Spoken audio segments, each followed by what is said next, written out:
Have you wondered how weight loss could be made simpler? There's got to be an easier way, hasn't there, rather than weighing up food and counting all these calories? Well, keep watching because today I'm going to talk about the concept of minimalism and how that can help you to lose weight. So hi, I'm Vanessa McLennan, a clinical hypnotherapist, and I help people to lose weight by working on the emotional and psychological side of eating. So before we begin, please click on the subscribe button, click on the bell, and let's go. So what is minimalism?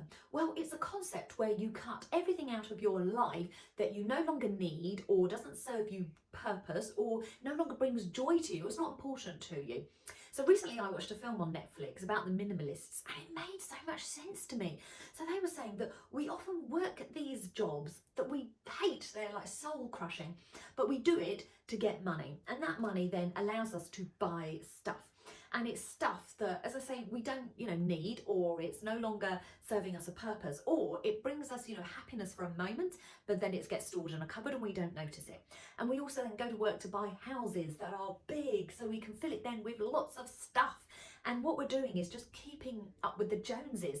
And you've got to question then, is it really making us happy? Is this stuff that we're spending so much money on, is it bringing us that real sort of internal joy and happiness into our lives? And a lot of the time it isn't, because it's stuffed in a cupboard. And they were also saying that when we go and spend this money, it's often money that we perhaps don't have, we buy it on credit, or it's wasting our money, and then in comes the feeling of guilt, embarrassment or shame, and feeling bad. And then this really resonated with me because I thought, I've noticed this so much with my clients, and so many of us do it with our eating habits. We go and we buy all this food and then shove it into our cupboards, and then it's like full up, so perhaps that makes us feel good in some way. And then we eat this food. Lots of the time it's processed, rubbish food, and we eat it because we think, well, this makes us feel good, and it might do just for a minute. And then we feel bloated, or food coma comes along. And then we feel, bad with ourselves, or in come the same feelings of shame, guilt, embarrassment. And I thought, my God, there's got to be some sort of, parallel between the two. And if we can help ourselves with one, surely it can help ourselves with the other. Well, certainly there is a parallel in what I've noticed with my clients. So here's some tips though on how, if you declutter your house, how it can resonate and go over to help you with your eating habits, to help you lose weight. So keep watching.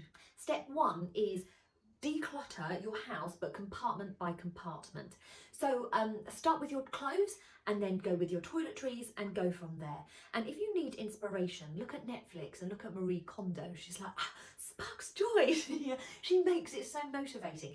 And when I went through this process, it really is like this weight being lifted off you, and it's so freeing and so just like, a light to look at your cupboards and go, the things in there are the things that I really love. So this is where you can start. Step two is then declutter your kitchen.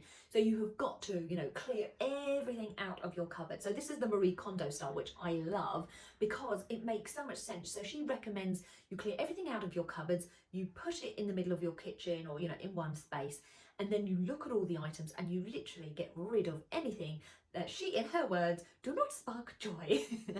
And it's so true. So out of our kitchens, how many times we have like stored jars, packets of food that are older than 6 months old that we've not eaten. So if that's the case, get rid of them, and then you'll know what foods you actually like and what foods you enjoy eating. Step three is choose food that sparks joy. So it gives you real pleasure to eat. It tastes nice, but also it feels really good in your body. It makes you feel light and energetic. And where possible, eat foods that are whole. So in other words, you can either pick them from the ground or you can grow them so they're in their whole unadulterated state. And that way you're going to get the most energy from your food. Step four is find enjoyment in the preparation of your food. So many people say to me, this bit is so boring, I can't be bothered. But actually, once you get into it and you start chopping it the way that you like it, preparing it the way that you like it, you start getting all the smells and your mouth starts salivating at what you're going to make. And you get this connection between your food. And that's where you start getting the enjoyment from it, because you can slowly start to see it cooking. And everything that you make then from scratch is tailor-made for you. And it hasn't got unnecessary ingredients in it, no extra sugar or additives. So it's the best quality food that is going to be good for you. Step 5 is keep eating as simple as possible. And where possible, try mono eating. So this is where you eat one food at a time. So for instance, you eat a banana instead of mixing the banana in with a whole load of fruits to make a fruit salad. Our bodies find it so much easier to digest that one food at a time because different foods have different times, rates at which they digest. And it also allows our body to go, yeah, my body likes that. It got energy from that food. And it keeps the taste buds as simple, and you know exactly what then you like and don't like. Number 6 is keep exercise simple. The easier it is, the more likely we are to do it. And also find something that you love doing and keep doing it, because the more we love it, the more likely we are to do it. So it doesn't mean do the same thing every day, but just find something you love.